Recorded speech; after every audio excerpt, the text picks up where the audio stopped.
The business revolution starts today. We stopped the burden, we found a better way. Welcome back to The Business Revolution, the podcast where we are rewriting the rules of business for a sustainable future. I'm Cherry, your co-host. And I'm Alan. And I'm Mick. And we are your guides on this journey to explore the intersection of business, sustainability, and positive change. Each episode, we will bring you inspiring conversations with experts, entrepreneurs, and change makers who are proving that sustainability isn't just good for the planet, it's good for business too. We uncover innovative solutions, we share practical strategies, and we discover the new trends that will shape the future of sustainable business.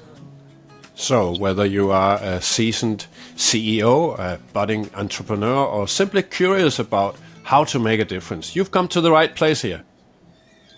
So grab a cup of your favorite sustainable brew, settle in, and get ready to be inspired. This is the Business Revolution. Now the business revolution starts with you.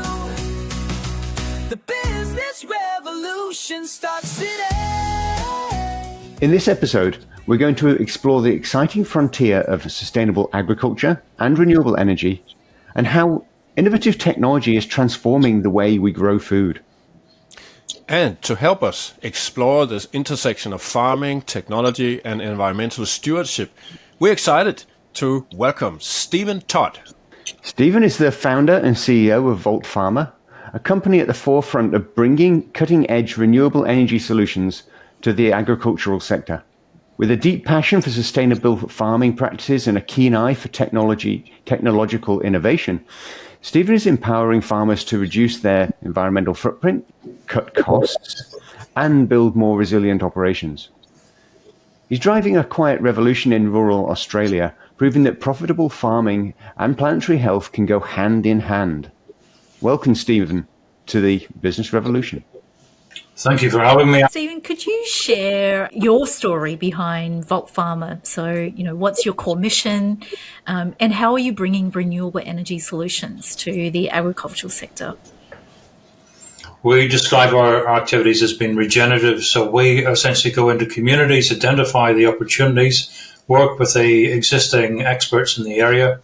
We find consensus among the technology players, but also the ancient wisdom of the area. We use precision regenerative agricultural techniques to measure and baseline the existing performance of the landscape and the energy systems.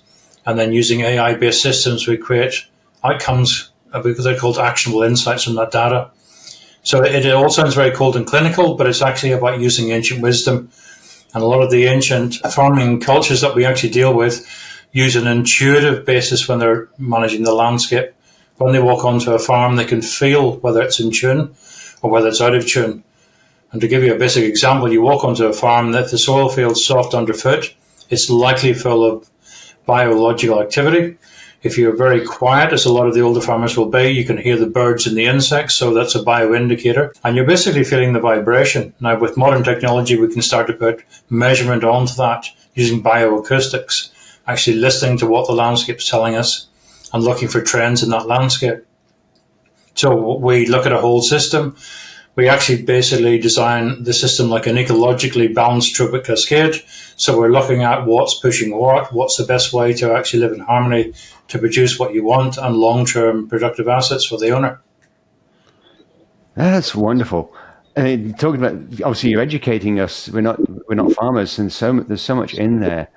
I'm wondering, a lot of people like myself, or people who are not aware of farming, think, well, that sounds great, but what is the value of that to modern farming?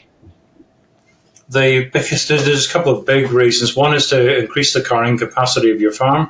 A carrying capacity is the ability to carry animals or produce crops. It also makes the farms more drought resilient or climate event resilient. You're understanding the trends, so you're actually being able to react to change better outcomes. Traditionally, data collection is about telling you what you already know. If you go back to the older way of doing it, it's looking where the birds roosting in the trees. That will tell you what next year's weather is going to be. Where the insects are putting their nests, There's lots of stuff that we can take to them. People actually understand the landscape. And once you understand that, you can apply a thing called the landscape wellness rating system to understand at this point in time, where does that landscape sit? So as an investor, if you want to be cold and commercial, you're ideally looking to buy a farm that's a 1-star, use an applied set of systems to then renovate it to a 7-star. And if you want to be a banker or an investor, you then have got a long-term productive asset. The actual farm operator then, when you're getting these really strange changes in the climate or long-term droughts, because you've looked after it well, it's a much more resilient, ecologically based farming system. And Australia leads the world in a lot of this technology. Wow. So if I understand that correctly, you're saying that not only do you get actually higher productivity, but you get quick wins. So it's not like a long wait for return on investment, and you've got resilience built into that. Is that a good summary or correct summary? The summary in the middle is maybe not correct, because there's a thing called the valley of death. So whenever people transition from chemical agronomy, so that's a lot of artificial synthetic fertilizers, high yields. If you want to go either organic or regenerative, there's probably a 3 to 5 year period in the middle where you're repairing the ecosystem. You also get a lot of grief from your neighbors traditionally because your farm looks untidy. It also requires you to be more resilient in your thinking, so you're not just growing soybeans or corn. You're actually growing things like food forests, so you're creating a completely different system. Some of the solar systems we use actually mimic an agroforestry system, so the solar panels actually hang vertically, and that means that we can then grow traditional crops like barley, carrots, potatoes, anything you want in between them. But that requires a level of investment, but it also requires quite a lot of faith in the farmer's perspective, because the banks are still fairly far behind, because they're basing all their loans on predictive algorithms. What sold last year? What's the commodity market? And that's been the biggest challenge, particularly in Australia, where a lot of the traditionally based banks, and you only have 4 of them, don't like things that appear to be innovative. But in fact, they're quite the opposite of innovative. They're old-fashioned, they're robust. Stephen, I'm interested in terms of, I was looking at your website and, the renewable energy aspect of it. How does it all work, for our listeners? Because I think often when we think about renewables, whether it's solar or wind, seems to be, I may be incorrect in assuming, a bit of resistance in those areas around having solar farms on farms and the impact. Is there any impact? Yes, there has been a very bad impact in Australia in particular, simply because the developers who have come from other parts of the world are engineers, and they build monocultured solar farms. They have very little community engagement. And lessons can be taken from the German wind industry, where, again, they were doing something similar, and the German communities were getting extremely upset with what they thought were visually unpleasant looking wind farms that they were looking at. What the Germans did, the German companies, they went to the local community and said, okay, we've got your feedback. If you were allowed to invest in these wind farms as a co-investor, would that change? And overnight it transformed the narrative completely, because it became the community's wind farm or solar farm. And then in the UK, there was a company called Lightsource BP, and they were my original inspiration for what I'm doing with my projects, where we combine elevated solar with actual farming underneath. So we're not talking about putting some sheep in it and pretending it's farming. It's actually baselining the soil health, having a farm management system, moving the animals around holistically to optimize the amount of soil carbon sequestrated, having proper buffer zones around the periphery, like a 20 or 30 meter native biocorridor. They were brilliant at actually saying this can be done. The problem in Australia, a lot of it's been run by pure financial return, and none of that value goes back to the local community. None, zilch, nothing. They say it creates jobs. Once the farm's built, and most of those jobs are outsourced anyway, the money just goes into the national energy market and the market traders. So there have been some amazing innovative companies in Australia, like Como Energy, who've been pushing that syndicated investment opportunity for local companies and local people who want to invest in it. So if you're a local mill and you want to have really good ESG commitments, like genuine, you would co-invest in a solar farm that's a community-owned solar farm. But it also means that it's demonstrable. You can link the solar farm to your end use and say, for every kilowatt hour that we're using, we can actually show it's come directly from that solar farm. The problem with the larger farms that are happening is that being developed by people, I mean, with no disrespect, because they're engineers, you know, they want to optimize the electricity. This is really coming from Germany, New Mexico, and France, and Italy. We're saying that land is so precious, we need to make it coexist. Australia now is starting to really pick up the ante on this. And yes, they're combining sheep, but they're also looking at the hydrological function, the insects, the pollinators. How can we screen it from the local community? How can we actually include schools education from day one so the kids get to see how do you assess the natural capital? What are your biometrics as you go forward? And also then allowing local communities to have access through corporate PPAs or town PPAs to buy the electricity. And you're going to see something similar at the minute with the large utility battery systems that they're building. You've got to involve your local community as an actual stakeholder, not as a I've ticked the box, I've spoken to the community and they'll seem happy. You've actually got to offer people that democracy of, do you want to be part of it? It sounds to me as if it's sort of taking, you mentioned the ideas coming from Germany and a few other countries. It's also, you mentioned the ancient knowledge. And it seems to be a pattern that I'm hearing here, is that ancient knowledge of the indigenous culture and ancient knowledge in, if you look at any other farming, I'm guessing, but that idea of diversity, that you need you need to encourage the bees and the pollinators and all of the other things to be together. And you're sort of expanding that by putting the solar and wind on the same place as your farms. So you're sort of diversifying a lot more. Is that a reasonable understanding? You're making your farming enterprise much more resilient because it's called value stacking. Like in the 1940s until the end of the Second World War in the UK, a farmer would have had geese, they would have had milking cows, they would have made cheese on the farm, they would have grown some of their own fodder. And they would have a series of different enterprises that allowed them, regardless of what happened, there was always income from the farm. But when you look at nature, nothing works as an isolated activity. Everything, it's a circle of life. The challenge we've had after the Second World War has been such an explosion in mouths to feed. And obviously after the Second World War, they had an awful lot of phosphates left after the manufacturing of said ancillary devices.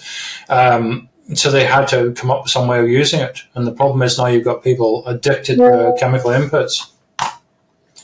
The beautiful thing about this sort of precision regenerative ag, it doesn't require people to go on a massive learning journey. It becomes pretty intuitive once they get a vibe of it. And some of the teaching that's coming from Australia and America, some people like Will Harris and White Oak Pastures, people like that who are going around the world saying, look, this is a system, but you've got to actually understand what you're trying to achieve. Again, it's no criticism of the large petrochemical companies because they're fulfilling a need. Again, like large solar farm developers, you want 800 megawatts, we'll give it to you. Now, Australia again is really pushing hard with there's a agri-solar CRC bid being led by Western Sydney University, and they've brought together about 150 really, really good experts in regenerative agriculture, biocarbon, biochar, landscape management, as well as solar farming and engineering. And they've really started that systems-based approach, which is really, really exciting. Stephen, can you give us a picture of the scale of this? How far are you yourself and how large or how small is your business? And also, what's your perspective on how do we scale this up so that more people, more farmers and more, countries basically begin to use that thinking that you're presenting us to here? It needs to be legislated and quickly. Australia's got a unique opportunity here with land tax and primary production rules. Simply to say that any solar farm or bioenergy plant needs to include and incorporate agriculture in a meaningful way. That would solve the problem overnight. Italy has already done something similar. France insists that all new buildings and car parks either have grass or solar panels on them. So government needs to lead the way. The market's pushed pretty hard in this, but as you can see, the perverse outcome is monoculture, 800 hectare solar farms with all the power, literally going to the energy traders. So if government it is simple, it's just a legislation. If you do it that way, you're going to be commercially taxed like it's a industrial building in the middle of Sydney. If you do it this way, it's primary production. And are you talking with government? That's me biting my lip. The solar CRC with Western Sydney University will have that opportunity to put that case. to people who can actually make an effect. Where we're actually making a bigger difference at the minute is in Zambia, because they're in the middle of a terrible drought, and their solar farm permits are now taking 48 hours.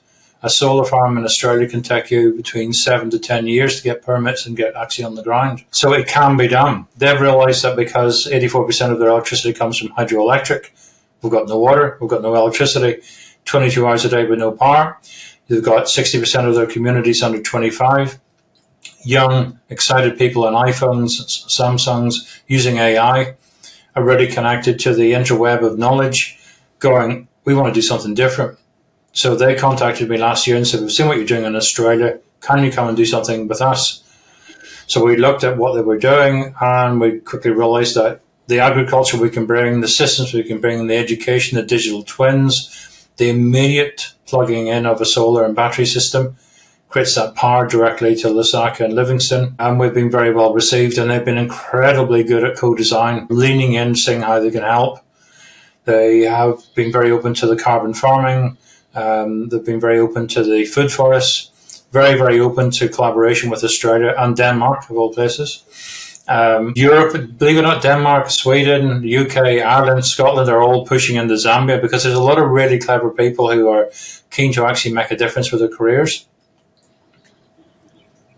Yeah, it's a wonderful story about Zambia and where they're actually getting the buy-in and actually moving forward. And hopefully they're going to be examples for us over here. You mentioned the long regulations, for example. I know here in Gippsland, there's a small town called Lock, who had a big natural disaster a few years ago. And they've got together and they're actually trying their best to have their own local micro power system that they can use as their resilience. It's a rural community, so I'm guessing it would have an impact on their farming and their opportunities that they'd get from it as well. I'm wondering if you think that Zambia would be a good example that might be a leverage point to help those plant a few more seeds that people can see grow, because there is already local buy-in. So what we're seeing in Zambia is because the 60% of their population is under 25, they have grown up with access to the internet. The vast majority of people we're talking to already have iPhone 14s and 15s, tablets. They don't have the conditioning that a lot of the Western societies have, so they don't know what they don't know. And that's an amazing opportunity, particularly when you tie it into AI systems that are now giving you actionable insights. So it's like talking to a bunch of unpolluted 8-year-olds in a classroom where, why not? We want to do this, it's been done before, or we can use this technology, what's the problem? Because they're not aware of what Australians are conditioned to think about regulation and about what won't work, because they don't know what won't work, which is brilliant. And you're much more likely to get innovation, particularly when people are under fiscal stress and climate stress and food stress and energy stress. They have no option but to work something out. And that is great at nation building, because people together are actually much stronger. The great expression about Australia is it's comfortably numb. And then unfortunately people take their eye off the ball. And again, that's not a criticism. I'm an Australian citizen. I love the place. But perhaps the areas that you can reflect on in Australia, when they have a bushfire, people tend to work as communities and help each other out. A bit like when you're training as a cyclist, the only time you get fitter is when you're going up the hill.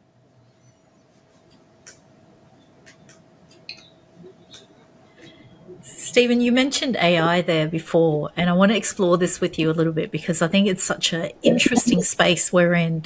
How do you see that impacting farming, but also adoption of AI? How does it all intersect? The beautiful thing about AI, if you know how to write the question, and that's the key secret, you have to start with the end in sight. And then you have to set up human-based protocols about the actual outcome process. The beautiful thing is it's dipping into the entire knowledge of humanity forever. And when you think about it, to have that in your pocket, if you'd said that even 10 years ago, people would have laughed. Now you can actually go, give me an example of how to repair this landscape so it creates social benefit, economically viable, produces power for the community, ensures women employment, ensures that people who actually want to be getting an agency in their future can do so, that also promotes collaboration between different countries. AI immediately just removes those barriers because it doesn't know what those barriers are. So it's a beautiful moment in time. The danger is making sure that, unlike the Wizard of Oz, we actually have that distributed ethic built into it. And that's going to be the biggest challenge, because, again, obviously the propagandists who can populate the interweb for AI to find, or even the controlled AI systems, which then are siloed. You've got to find somewhere in the middle. But the advantage for the Zambian communities, and certainly the rural communities we deal with in Australia, is that it's freeing them up from that bias that even the best consultant brings, because it's giving them multiple sources of truth. It's also giving you an automatic bibliography. Where did I get that? What's the rationale? You can interrogate it. So it's an amazingly interesting time. It's like with the start of the interweb. Those that saw it got it immediately and thought, my goodness, this is going to be fun. However, the next step after AI is robots, isn't it? You know, when it's not just a brain, but it actually has a body and it can start working on farms. China is already rolling out robots, for instance, to take care of elders. In Japan, it's a big thing as well. But we haven't seen much of it yet in Australia. What's your take on that next level of AI when it gets physical? We actually already have it in Australia. Swarm Robotics in Queensland already have systems that go out and do exactly what's needed. They use lasers to identify and burn the weeds. We already have drone swarms on farms that automatically go out, read the number of raspberries. That information goes straight back into the financial records of that farm, so the bank and the investors know at any point what's that crop yield. The commodities investors know that what it's going to be next year based on what they can see. So we're already there. And what's happening now with the roboticization, yes, it's going to remove some jobs, but it's like the transition between the horse and the car. I mean, that was 10, 15 years, and the horses weren't just horses. It was the saddlers, it was the hoofers, it was the carriage makers. Humans have always had to adapt to change. No different to when there was massive coal mines in the UK or making linen. Things change, synthetics come along, people adapt. But I think there's a new generation who have grown up with this. It's called Mother. It's the fact that you have this Gaia system that will give you the information with the best intention, as long as you don't have the bad people in the background giving you propaganda. But the beautiful thing about some of these young people, they've grown up with Reddit. They know how to question things. They've got social confirmation. And they don't just go to Google and say, well, if it's above the line, that's the truth. They know to ask those questions. And I don't think robotics will take away a lot of the menial jobs like, sewer cleaning and doing all the horrible stuff. But there's still going to be work for people, and there's going to be work. I mean, one thing that AI can't do particularly well is design-based thinking. It's beyond, because it doesn't have emotional intelligence yet. And that will be interesting to see how that script develops. So people will always have a place. Yeah, great. One last question from me. So many of our listeners are business leaders across various industries, Stephen. What lessons from the work that you do from agriculture and regenerative farming that can be applied into other industries or sectors? The application of predictive algorithms and looking for trends. So most data collection in businesses is what your accountant tells you, and that's last year's effect. And unfortunately, then you're reacting to what you're actually, it's too late. What we're seeing now with regenerative practice, you're looking for they're called surrogate indicators, so you get to see what's going to happen before it's happened, because certain things have already started to shift in the wind. And most businesses can take that policy and see what's happening. If it's an engineering business, you can have machine learning in your VSD, so those are electronic motors in your system. And if they start to underperform, the system automatically detects as an underperforming asset, so you can then have predictive maintenance. And again, they've managed to, sounds a bit creepy, watch people's behavior at work, so they know when people are getting fed up, and you do not want fed up workers. You want to keep people motivated. And there's an app now, you can actually watch people on the peninsula. We can see all the tradespeople leaving in the morning and all the tradespeople from Melbourne CBD coming down to the peninsula. So the analytics are already there, and you can see the patterns, and you can start to build a better regenerative future, saying, well, why are so many people traveling an hour down and an hour up to do the work that the people who are already there, from even a lifestyle point of view? Why do you want to sit in a car for 2 hours? So businesses have got that great opportunity now of, it sounds like rationalizing your business, but you're actually making it more livable. And if you keep people happy and a good quality of life, it becomes a productive asset. That was beautiful. And it's, some of the work that Alan and I have been trying to do is, how do we take a regenerative approach into the world of business? Stephen, where can our listeners learn more about you, your work, and Volt Pharma? Mainly either on the website, which is voltfarmer.com.au, but we do a lot on LinkedIn. LinkedIn is the most amazing device.